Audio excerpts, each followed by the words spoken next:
தீய நிலைகளை உருவாகணும் ஈஸ்வரா இன்னைக்கு தடைப்படுத்தி அந்த துருவ நட்சத்திரத்தின் உணர்வுகள் நாம் பெற வேண்டும் என்ற உணர்வை கலந்து அப்போ அவனை என்ன இங்க சேர்க்கப்போம் இங்க உருவாக்கிறது வித்தை நம்ம எப்படி அக்ரிகல்ச்சர்ல முதல்ல வித்தின் தன்மையை அந்த சென்னுகளை கொஞ்சம் மாற்றி அமைத்த பின் புது வித்துகளை உருவாக்கும். அதே மாதிரி நமக்குள் பதிவாக்கும் போதே அந்த உணர்வோட கலந்து இதையும் சேர்த்து அது உணர்வை அவனை எண்ணி அதன் உணர்வோட சேர்த்து அந்த துருவ நட்சத்திரத்தின் பேரருளும் பேரடையும் பெறும் அப்படின்னு சொல்லிட்டு அவர்கள் என்னென்ன குணங்கள் அவங்க பொருள் அறிந்து செயல்படும் தெரியும். அவருக்குள்ள அரவணைத்து 2 பேர் சண்டை போட்டுக்கிறாங்க அப்படின்னு பார்த்தா அவங்களுக்கு அரவணைத்து சேரும் மேலே வந்து ஒன்றுபட்டு வாழும் அந்த உணர்வு வரணும் அப்படின்னு உணர்வு எடுங்க. அந்த இதையெல்லாம் இங்க இருக்காடாது. அப்ப நீங்க இந்த மாதிரி சண்டை போடுறவங்க பார்த்தா அடுத்தாப்புல என்ன செய்யும் நம்மளுக்கு இந்த உணர்வுகளே வரும், நம்ம சரிப்படுத்தும் தன்மை வரும்.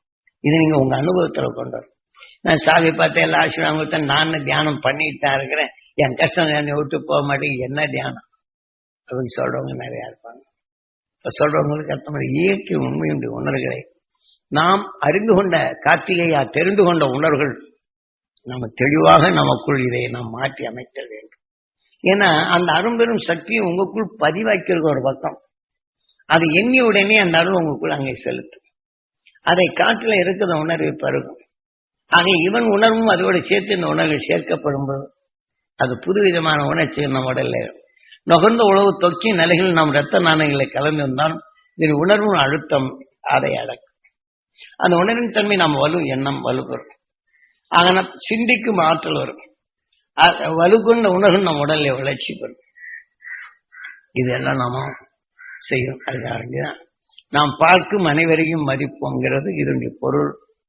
இந்த மாதிரி நாம் ஒவ்வொன்று உணர்வை எடுத்து ஒருத்தர் நம்ம ஆகாதவங்களை பார்த்தோன்னு நம்மளுக்கு அவர் பாராம்பார், அது ஏமாத்தலாம் பார், எது சொல்றது அவரை பார்த்த உடனே அவர் உணர்வு பதிவான இந்த உணர்ச்சி நமக்கு தோணும்.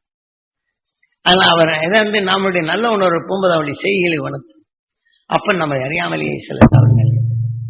ஆக சிலர் பேர் என்ன செய்வாங்க, சிலருடைய உணர்வுக்கு தகும்போது ஒரு கம்பீர நடை பாரு, என்னத்த கண்ணா நடையப்பாரு. நம்மளுடைய உணர்வுக்கு சோறுடைய போகும்போது நடந்து போகணும் கம்பீரமா ஒரு மகிழ்ச்சியான நிலைகள் அவங்க நடந்து போவாங்க. நமக்கு அதை பார்த்த உடனே நம்மளுக்கு நடங்க பாரு என்ன கொடுத்து வச்சாங்க. நம்மளை அறியாமே அந்த வெறுப்பும் இந்த வேதனையும் இந்த சோகமும் நம்ம எந்த பொறாமை தாங்க முடியாம ஒரு சமயத்துக்கு தலையில வச்சா தாங்க முடியாம இருக்கு. அதே மாதிரி நம்மளுடைய மகிழ்ச்சி நம் உடல்ல நல்ல அணுக்களுக்கு தாங்க முடியல. அப்ப அந்த உணர்வின் தன்மை அறியாம நம்மளை அறியாமலேயே நாம் நுகர்ந்த உணர்வு பொறாமை உணர்வுகளை வளர்த்துறோம். அந்த பொறாமை உணர்வு வளர்த்தாச்சுன்னா அவங்க என்னதான் அங்க நல்ல விஷயத்தாங்க நம்ம வாயிலே வந்துடும். யாரை ஏமாத்தாலும் என்னென்ன பண்ணாலும் இப்படி கம்பீரமா போறாங்க. நம்ம அறியாமலே இந்த மாதிரி உணர்வுகள் சேர்த்து நம்ம அணுக்களை வளர்த்துறோம். இப்ப எது வளர்க்குது, நாம் என்னும் உணர்வுகள் கீதையில நீ எதை எண்ணுகின்றாய் அதுவாய். ஆக அந்த மாதிரி உணர்ச்சிகள் நம்ம தோன்றுது என்றாலும் நாம் அல்ல, நுகர்ந்த உணர்வின் தன்மை நம் உடல்ல சில சிரமங்களும் பக்குவப்பட முடியாத நிலையும் நம்ம குழந்தையை சொன்னபடி கேட்காத கொடுத்த ஒருத்த கொடுக்கலைன்னா சலிப்பும் சஞ்சலம். ஆக அந்த மகிழ்ச்சி என்ற உணர்வு பட்டவுடைய நினைச்சு எதனால வருது, அதன் உணர்வின் அணுக்கள் வரப்போம் இதாகுது. அதை நுகர்ந்த பின் நம்மளுக்கு என்ன செய்யுது சொல்றவங்களே அது இந்த உணர்வுகளை தாங்க முடியாமல் இந்த மகிழ்ச்சி என்ற நிலை தாங்க முடியாத இந்த உணர்ச்சியின் தன்மை வெளிப்படும். நீங்க சமையல் செய்யப்படும் போது நெருப்புல போடுறீங்க, போட்ட உடனே என்ன செய்யுது அதன் உணர்ச்சியில் பார்த்தா பலவிதமான வாசனைகள் வரும். அப்ப நெருப்புல போட்டு ரெண்டரை கலந்து அது வேக போகும்போது ருசியா மாறும். இதே போலதான் நாம் உணர்வுகள் அருள் உணர்வு என்ற நிலையை கலக்கும் உணர்வுகள். ஆக நாம் உயிர் குருவாக இருக்கின்றது. இன்னைக்கு இந்த பிரபஞ்சத்தில் வியாழன் குருவா இருக்கின்றது. இந்த 27 நட்சத்திரங்கள் உணர்வும் இதை மின்னல்களாக தாக்கப்பட்டு மற்ற கோள்கள் மற்றதோடு சேர்த்த உணர்வு வந்தாலும் இவை அனைத்தும் உருக்கை ஏற்றி இணைத்திடும் பாலமாக இருக்கின்றது. ஒரு பொருள் வியாழன் கோள் உணர்வுகள் கலந்தால்தான் அதோடு இணைத்து அந்த அணுத்தன்மைகளை மாற்றும் தன்மை இருக்கும். அதே போலதான் நம் உயிரின் தன்மை ஒன்று இணைத்து உணர்வின் தன்மை தனக்குள் சேர்த்தப்படும் குரு வடியில் நாம் உணர்வின் தன்மை எதை சேர்க்கின்றோமோ அதுக்கு தக்கவாறு இந்த குருவின் துணை கொண்டுதான் மற்றதை எல்லாம் நாம் 6வது அறிவின் தன்மை இது குருவாகின்றது. 6வது முருகன் என்ன செய்யறாங்க குருன்னு தான் சொல்றாங்க. மாற்றி அமைக்கும் தன்மைகள் இந்த 6வது அறிவின் தன்மை கொண்டு நாம் எப்படி இணைத்தல் வேண்டும் சொல்றது உங்களுக்கு கஷ்டமாதுங்களா? அப்ப இதை கொண்டு நாம் இணைத்து நல்ல உணர்வினை நாம் வளர்த்தல் வேண்டும். இதெல்லாம் நம்ம ஞானிகள் காரண பேர் வைத்த வேண்டிய நிலையில் சாதாரணமானதான். நீங்கள் ஒவ்வொரு பாட நூல்களையும் கவிகளை பாடுவார்கள். அதுல ஒவ்வொரு இணைப்பும் நீங்க பிரித்து பார்த்தால் உலக அளவிலே அது உணர்வு உண்மை வரும். பட்சிகளை பற்றி பாடுவான், நரிகளை பற்றி பாடுவான், அணிலை பற்றி பாடுவான், காக்காய் பற்றி பாடுவான், குருவியை பற்றி பாடுவான். புலமர்கள் என்ன பாடுவாங்க? அதனுடைய குணங்கள் எந்த வழியில் இருந்ததோ அதன் வழிகொண்டு அதன் ஒற்றுமையும் நமக்குள் சேர்த்துக்கொண்ட ஒற்றுமையும் மற்றதோடு ஒற்று வாழும் உணர்வின் தன்மையும் இந்த மிருக வாழ்க்கையில் அது வாழ்ந்த நிலையும் பட்சிகள் வாழ்க்கையில் வாழ்ந்த நிலையும் நாம் அதற்கு முன்னாடி இருந்த நிலையும் இந்த குணங்கள் எல்லாம் ஒன்று சேர்த்து வாழ்ந்த நிலை கொண்டு நமக்குள் எதன் உணர்வை நாம் சேர்த்துக் கொள்கின்றோம், எதன் வழி நாம் வளர்க்கின்றோம், எதன் வழி பாடுகின்றோம் என்றெல்லாம் புலமைகள் பாடிப்படணும். அந்த பாடலுக்கு அர்த்தம் அந்த காலத்தில் உள்ள வாழ்ந்தவர்களுக்கு தான் தெரியும். அந்த பாடலை இன்னைக்கு பாடுறவர்களுக்கு அர்த்தம் தெரியுமான்னு தெரியாது. கேளுங்க, திருவள்ளுவர் பாடினார், அதுக்கு எத்தனை பேர் வியாக்கியானம் பண்ணி இப்படி சொல்லியிருப்பார், இதுக்காண்டி இப்படி சொல்லியிருப்பார், இதுக்காண்டி இப்படி சொல்லியிருக்கார், இதுக்காண்டி இப்படி சொல்லியிருப்பார். இன்னும் அவங்களுடைய அனுமானங்கள் தான் வருவதை தவிர அவர் சொன்ன உறுதியின் தன்மை நாம் பெற முடியுதோ. இந்த காலத்தில் இதை தான் பேசியிருப்பார், இந்த காலத்தில் இதான். அதே மாதிரி திருஞான சம்பந்தரை பற்றி வியாக்கியானப்படுத்தும் போது அவர் இப்படிதான் பேசினார், அப்படித்தான் பேசினார், இவருடைய கற்பனையில் தான். ஆனால் தாய் கருவி இருந்து விளைந்த உணர்வுகள் அவரிலிருந்து விஷயத்தை முறிக்கும் ஆற்றல் வரும்போது எந்த தீமை என்ற நிலை மாற்றி அமைக்கும் திறன் பெற்றவர், வலிமை கொண்டவர், வலிமை கொண்டு வாழ்ந்த நிலை பெற்று அதன் உணர்வை நுகர்ந்த திருஞான சம்பந்தரின் உணர்வினை அருணகிரி சகோதரி அது எடுத்து பெற்றுக் கொள்கின்றார். அதை பெற்றுக்கொள்ளும் போது சகோதரன் தவறான பாதையில் போனாலும் அவனுடைய இணைத்து இணைத்து இணைத்து அவன் நல்பாதையை நடக்க வேண்டும், நல்வழி வாழ வேண்டும், நல்வுணர்வு பெற வேண்டும். ஆக பொருள் அறிந்து செயல்படும் தன்மனு சிந்திக்கும் தன்மை வரணும் அந்த சகோதரி. இதன் செயல்படும் போதெல்லாம் அப்ப அந்த திருஞான சம்பந்தருடைய உணர்வுகளை இதை எடுத்து அந்த பாட நிலைகளை இணைக்கும். அவருடைய நல்ல ஒழுக்கமும் விஷயத்தை மாற்றிய நிலையும் அவன் பாதையில் தீமை போனதும் அவன் செயலாக்கங்களையும் இதுகள்லாம் என்னது இந்த உணர்வோடு சேர்த்து சகோதரனுடைய உணர்வுகள் இப்படி வர வேண்டும் என்று எண்ணது. இது நான் குருநாதர் சொல்றாரு, இந்த காற்றுக்குள் இருக்கும் உணர்வின் தன்மை கொண்டு சகோதரர் மேல் இருக்கக்கூடிய பாசத்தால் அதை எழுத்தும் போது அவன் சிந்திக்க வேண்டும், செயல்பட வேண்டும் என்று அவனை பற்றியும் மற்ற ஞானிகள் உணர்வு படித்த உணர்வு இதை சேர்த்து நுகர்வு அந்த அணுக்கள் உணர்வின் தன்மை பெறுது. ஆனால் சகோதரன் திருந்த வேண்டும் என்று முயற்சிக்கிறது. இருந்தாலும் அவன் இவங்க சொல்றது கொஞ்சம் கூட ஏற்றுக்கிறது. ஆனால் இது இவனுடைய நிலையில் திருந்த வேண்டும் என்று நல்ல தெளிவா நீங்க உங்களுக்குள்ள இந்த உணர்வுகளை சொல்றேன். அப்ப என்ன விலை என்றால் அவனை ஏற்றுக்கொள்ள நிலைகளை எங்க இருக்கிறான்? தாசியுடைய வீட்டுக்கும் அவனுடைய உணர்வுகளுக்கும் இந்த மகிழ்ந்து வாழ்ந்த உணர்வுகளும் பெருமை உணர்வு தான் நாங்க எடுக்கிறோம். ஆக இங்க சொல்லும் போதெல்லாம் கசந்த உணர்வு. இப்ப தாய் என்ன செய்யுது, நம்ம வீட்டுல அப்படி இருக்கணும், இந்த மாதிரி இருக்குது, அவங்கள பாரு இவங்களை பாரு. ஆனா இவன் நிச்சயம் விட்டு தாய்க்குன்னு ஒரு பைத்தியமா இருக்கும்பா. இந்த உணர்வை ஏற்றுக்கொள்வதில்லை. குடும்பத்தில் பெரியோர்கள் சொல்லும் உணர்வுகளை ஏற்றுக்கொள்வது. ஆக மாறான உணர்வு குழந்தைகள் தான் வளரும். ஆனா இதெல்லாம் என்ன செய்ய உங்களுக்கு எங்க அழைத்து போறேன் இப்போ இந்த துருவ தியானம் சொல்லிட்டு என்னமோ உபதேசம் கொடுத்துட்டு இருக்காங்க. அந்த தியானத்துக்கு அவன் பெற்ற உணர்வு மாற்றங்களும் அது அரு உணர்வு உங்க குழந்தைகள் எதெல்லாம் நம்ம மாற்றணும் இதோட செய்யும்போது உங்களை அங்க தியானத்துக்கு அழைத்து சொல்லுங்க. ஆகினால் இதெல்லாம் அவன் என்ன செய்யறான், கடைசியில் தன் ஆசை தீரவில்லை. அப்ப ஏற்றுக்கொள்ளும் பருவம் எப்படி வருது? நீ எத்தனை சுகத்தை நீ அனுபவிக்கிற என்னுள்ளேயும் நீ பெற்றுக்கோ ஆசை அப்படி என்று சகோதரி சொல்லும். ஆக இவனால் அடக்க முடியல என்ற உணர்வின் தன்மை மேம்பூச்சாகி உடலை விட்டு பிரியும். அப்ப உடலை விட்டு பிரிந்தவன் இவன் செய்த தவறின் உணர்வு ஒருக்காய்ந்து ஜீவன் பெற்ற பின் ஆகலோ காடு. ஆக இதுவரையிலும் இருந்ததே இல்லை என்று அந்த உணர்வின் தன்மை அவன் இயங்கும்போது ஆன்மா அவன் உடல் கொடுப்பார். என்ன இந்த உங்களுடைய இயற்கை நிலைகள். ஆக இந்த உணர்வின் தன்மை அங்கே சென்ற பின் என்ன செய்யுது, இனி இந்த உடல் எதுக்கு, தவறான வாழ்க்கை வாங்க, அடுத்த ஜென்மமாவது நம்மளுக்கு நல்லவைகளா இருக்கட்டும், அடுத்த ஜென்மத்தையும். அப்ப அந்த உணர்வின் தன்மை என்பது சகோதரி அங்கே போய் சகோதரியின் உணர்வுகள் அங்கே சேர்க்கப்படும் போது அப்பா இவன் சாகணும் நினைக்கிறான், இந்த உணர்வை தடுத்து. ஆக தடுக்கப்படும் போது இவன் அறியாமலேயே நல்ல உணர்வு உள் நின்றே கவரும்.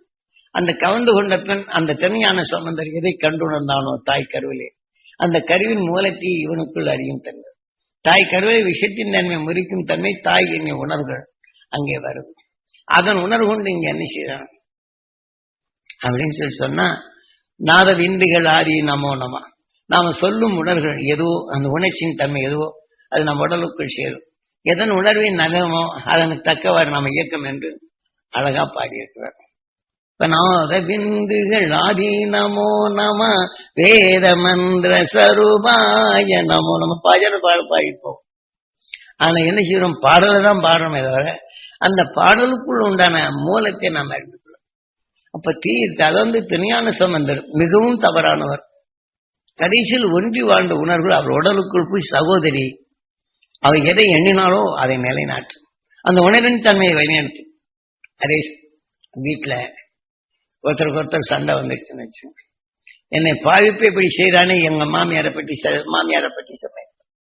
என் மாமியார் இப்படி கணவன் மனைவி வாழ்ந்தாலும் என் மாமியார் இப்படி எல்லாம் பண்ணுதே அப்படின்னு சொல்லி போட்டு அது மேல வெறுப்படைகிறாங்கன்னு வச்சுங்க. அந்த வெறுப்படைஞ்சது பண்ணி என்னை வாழ்க்கையை விட மாட்டேங்கன்னு கணவன் மேல இருக்கக்கூடிய பக்தியும் அல்லது மாமனார் மேல இருக்கக்கூடிய பக்தியும் எல்லாம் இருக்குது குடும்பப்பட்டது. ஆனால் மாமியார் சொன்னதெல்லாம் பார்த்து இப்படி சில குடும்பங்கள்ல பார்த்தோம்னா மாமியார் மருமகளை கொஞ்சம் பிடிக்கல, அருவி கொஞ்சமா சேர்த்துக்கிட்டு இருப்பாங்க. அந்த உணர்வின் தன்மை வேதனைப்படும் உணர்ச்சிகளை தூண்டுவாங்க. அந்த வேதனைப்படும் உணர்ச்சிகளை தூண்ட தூண்ட மருமகளை பார்க்கும் போதெல்லாம் வெறுப்போம். அப்ப 4 பேர் மத்தியில் அடிக்கடி சொன்ன என்ன எல்லாம் என்னை கேவலப்படுத்திக்கிட்டு அந்த உணர்வு அந்த சேர்த்துக்கிட்டார் என்ன வாழ்க்கை என்று இருக்கு. ஆனா அந்த மாமியாரை நினைச்சு இந்த உணர்வின் தன்மை பெற்றவர் என்ன செய்யும், இந்த மாமியாரு அந்த மருமக எப்படி அந்த கடைசியில அந்த வேதனை எடுத்து கை காலெல்லாம் இதாகி வேலை செய்ய முடியாம போயிடும். அடிக்கடி என்னொன்னு உடல்ல நோயின் தன்மை வரும். அப்ப எப்பாரு வேலை செய்யறப்பாரு ஏமாத்திக்கிட்டே இருக்கிறான் அப்படிங்க பேசிட்டு இருந்த வெறுப்பு. அந்த ஏமாத்தி என்ன வாழ்க்கை என்று தற்கொலை பண்ண அனுசியும் அது எப்படிலாம் வேதனைப்பட்டு நோயின் தன்மை வந்ததோ வேற எங்கேயும் போகாது, மாமியார் உடலுக்குள்ளதான் போகும். அங்க போனவன் நினைச்சு கடைசி நிமிஷத்துல எல்லாம் வாழ்ந்து சொல்லிட்டு இருந்தது அந்த உடல்ல அந்த ஆவி வந்த உடனே இதே மாதிரி பேசி யாருடைய அன்பை பெறவிட அப்படி எல்லாரும் திட்டக்கூடிய நிலை காமிச்சு அந்த உயிரை கடவுள் அனைமே எழுதிப்பேன்னு நினைக்கிறேன். இது அங்க நின்று இந்த மாதிரி கொண்டாரு அதெல்லாம் பார்க்கணுங்க. இதுகள்லாம் எங்கே செல்லுது, நாம் ஒருவருக்கு ஒரு தொடர்களும் உணர்வும் உணர்ச்சிகள் நம் உயிர் என்ன நுகர்ந்ததை வச்சுதான் ஆடுகின்றோம். இதான் என்ன செய்றாங்க, சீலிபுத்தல் ஆண்டான என்ன செய்ய ஆண்டாள் திருவம்பாய் பாடினான்னு சொல்லி அது காரணம் என்ன, அரங்கநாதன் நம் உயிர் அரங்கத்தில் இருக்கு. ஆக நாம் உணர்வின் தன்மை எதுவோ அந்த உணர்ச்சிக்கு ஒப்ப நம்மை ஆளுகின்ற திருப்பாவை திருவம்பாய் எல்லாரும் நல்லா இருக்கணும், மாதம் மும்மாறி மழை பெய்யணும், உலகம் நலமா இருக்கணும். இந்த உணர்வை ஒத்தி நீ பாடினால் எப்படி இருக்கும், அந்த உணர்வு உணர்ச்சி கொண்டு நம்மை அதன் உணர்வு அலைகள் படரும். எதன் நினைவு அதுவோ எதன் கொண்டு தாவர இனங்கள் விளைந்து அந்த உணர்வு உணர்ச்சியால் எண்ணங்கள் வருவோம். இந்த உணர்வுகள் மேகங்கள் கூட்டவும் மாதம் மும்மாறி பெய்ய செய்யும் அந்த அருள் உணர்வும் மனிதனுக்குள் அதை விளைக்கும். இந்த உணர்வு ஒன்று சேர்க்கும் இந்த நிலையில்தான் இதை வைத்து நம்மை ஆள்வதும் நாட்டை ஆள்வதும் உலகை ஆள்வதும் என்ற நிலையை இப்படி கொண்டாடும். சொல்றது உங்களுக்கு அர்த்தம். ஆண்டாளை பற்றி நாம் என்ன நினைச்சுக்கிட்டோம், ரங்கநாதன் வழி சம்சாரம் தான் நம்ம நினைச்சோம். ஆகவே அரங்கநாதன் நமக்குள் இருக்கும்போது நாம் நுகர்ந்த உணர்வு அந்த இசையின் உணர்வாக நாதங்களாக எழுப்பி அந்த உணர்ச்சியின் தன்மை நாம் இயக்குது என்று நிலைக்கிறோம். ஞானிகள் தெளிவாக கூறப்பட்டதான உண்மை பொருளை நாம் உணராது மறைந்து போயிட்டோம். அங்கு ஒருவருக்கு சாதகம் மாற்றி அவருக்குள் இருக்கும் உணர்வுதான் நம்மை காக்கணும் என்றும் அவர்தான் ஆண்டவன் தூதுவன் என்றும் தன்னை மறைத்துக் கொண்டு ஆக அவருக்கு காணிக்கை செலுத்தி குருவென்ற நிலையில் அங்கே சென்று அவர்களிடம் சொன்னால் போரும் அவர்கள் செய்வார் என்று நாம் எடுக்காத மக்குகளாக்கி ஆக அவரை நாம் வணங்கும் நிலையும் அதன் நிலை வருகிறது. அவர்கள் சொல்ல உணர்வு நாம் எடுத்துக்கொண்ட பின் இறந்த பின் குரு வழியில் ஆன்மாவை கைவிழிப்போம். இது அரசன் சொத்தாகும்போது அந்த அரசனுக்கு குருவாருங்க மற்ற உயிர்களை எடுத்து அந்த உணர்வின் தன்மை ஆட்சி பெரிய உறுதுணையார். இதன் மீடியும் பிறப்பை செய்யும்போது இவன் இறந்தாலும் இதே மாதிரி நாங்கள் அவன் மறந்து விடுகின்றான். சொல்றவங்களுக்கு அர்த்தமான இந்த உலகை இந்த பிரபஞ்சம் நம்ம எப்படி இயக்குது, இந்த பிரபஞ்சத்தில் உருவாகும் உணர்வுகள் நம்மை எப்படி இயக்குது என்ற பேருண்மையிலே நம்மெல்லாம் கொஞ்சம் தெரிஞ்சுக்கணும். நாம் எதில் ஆயுள் கால மெம்பரா இருக்கிறோம் இதெல்லாம் உணர்ந்து இருளை அகற்றியவன் ஆக அகற்றின் துருவனாகி அகத்தின் உணர்வுகளை அறிந்தவன் ஆக உண்மையின் இயக்கத்தை அறிந்தவன் துருவத்தின் ஆற்றலை தனக்குள் உருவாக்கியவன் அந்த உணர்வின் தன்மை உருவையும் திருப்பமானவன் அதே சமயத்தில் தன் மனைவி கொடுத்து மனைவியின் உணர்வோடு இணைத்தவன்.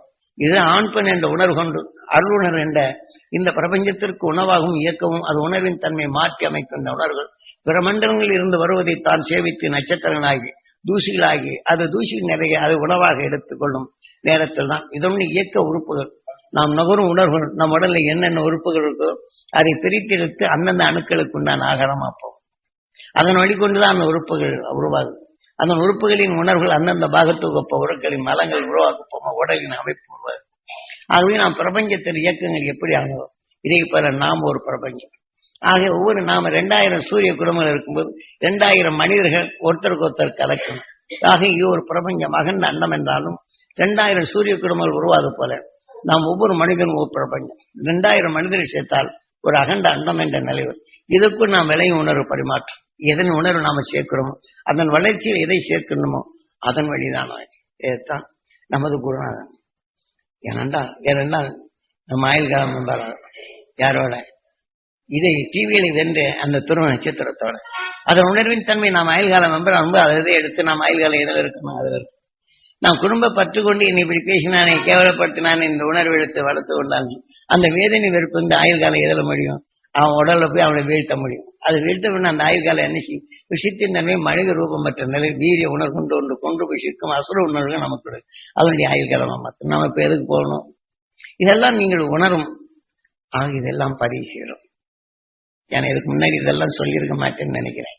ஆயுள்கால மெம்பருக்கு இது கொடுக்குறோம். இந்த உணர்வின் தன்மை தொட்டு இப்ப பொட்டுல காட்டல இந்த உணர்வின் தன்மை ஒவ்வொரு அணுக்களுக்கும் இந்த உணர்வின் வீரிய உணர்வை ஊற்றும். இதெல்லாம் கேட்டு வந்த உணர்வுகள் இதெல்லாவற்றையும் கலக்கும்.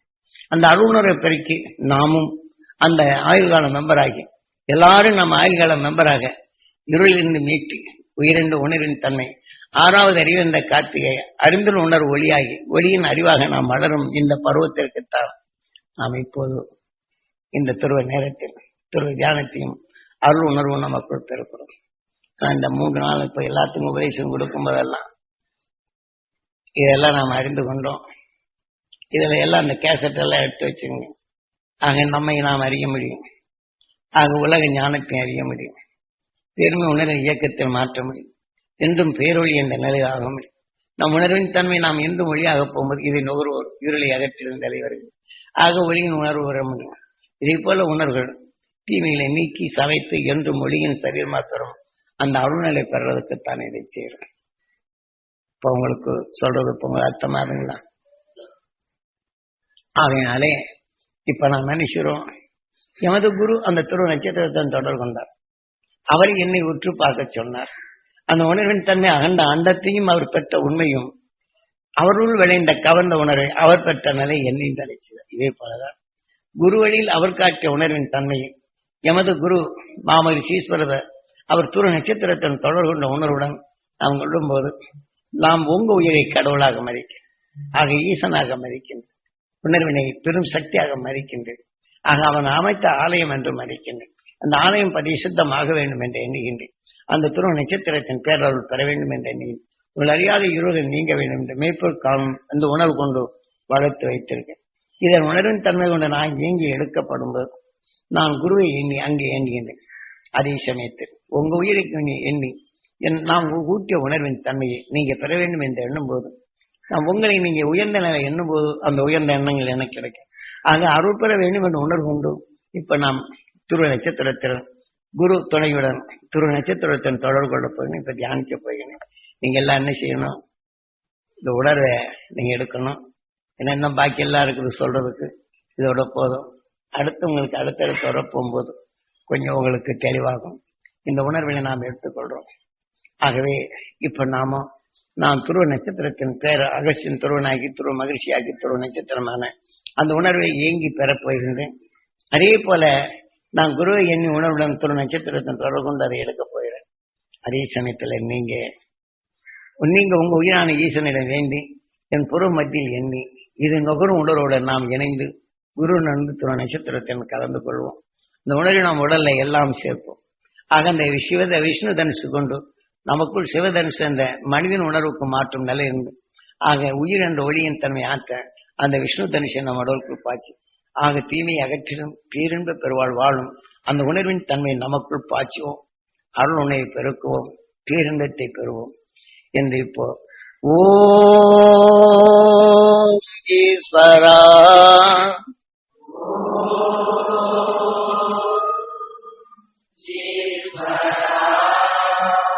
குருதேவா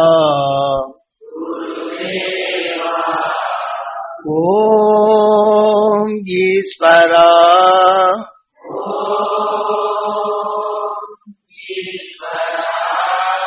ஓம் ஈஸ்வரா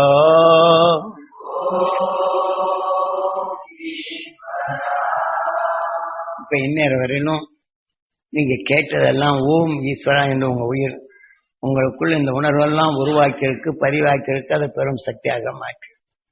அதனால இப்ப நாம எண்ணும் போது இப்ப நாம் துருவ நட்சத்திரத்தை பற்றி நம்ம குரு வழியில் அதன் உணர்வை நுகர்ந்து அதன் வழி உங்களுக்கு கிடைக்க வேண்டும் என்ற ஏக்கத்துடன் நான் தியானிக்கப் போகின்றேன். நீங்களும் என் புருவ மத்தியில் நீங்கள் எண்ணி அந்த அகசுமா மகிழ்ச்சிகளின் அருசக்தியும் துருவ நட்சத்திரத்தின் பேரருளும் பெற வேண்டும் என்று இயங்கி தியானி. அம்மா பாடலாம். அகசுமா மகிழ்ச்சிகளின் அருசக்தியும் துருவ மகிழ்ச்சிகளின் அருசக்தியும் துருவ நட்சத்திரத்தின் பேரருளும் பேரொழியும் நாங்கள் பெற அருள்வாய் ஈஸ்வரா என்று நான் இந்த உணர்வின் தன்மை கொண்டு துருவ நட்சத்திரத்துடன் தொடர்பு கொள்கின்றேன். நீங்களும் இதன் உணர்வு கொண்டு என் புருவ மத்தியில் எண்ணி அந்த துருவ நட்சத்திரத்தின் அருளை பெற வேண்டும் என்று மா மகிழ்ச்சி ஈஸ்வராய குருதேவர் அருளார் அகசுமா மகிழ்ச்சிகளின் அருள் சக்தியும் துருவ மகிழ்ச்சியின் சக்தியும் துருவ நட்சத்திரத்தின் பேரருளும் பேரொழியும் நாங்கள் பெற அருள்வாய் ஈஸ்வரா என்று நாம் எண்ணி இயங்குவோம். இயங்கி தியானி என் புருவ மத்தியை எண்ணி அந்த பேரருளை பெற வேண்டும் என்று இப்ப நாம் சொன்ன முறைப்படி பெற வேண்டும் என்று இயங்கி தியானி.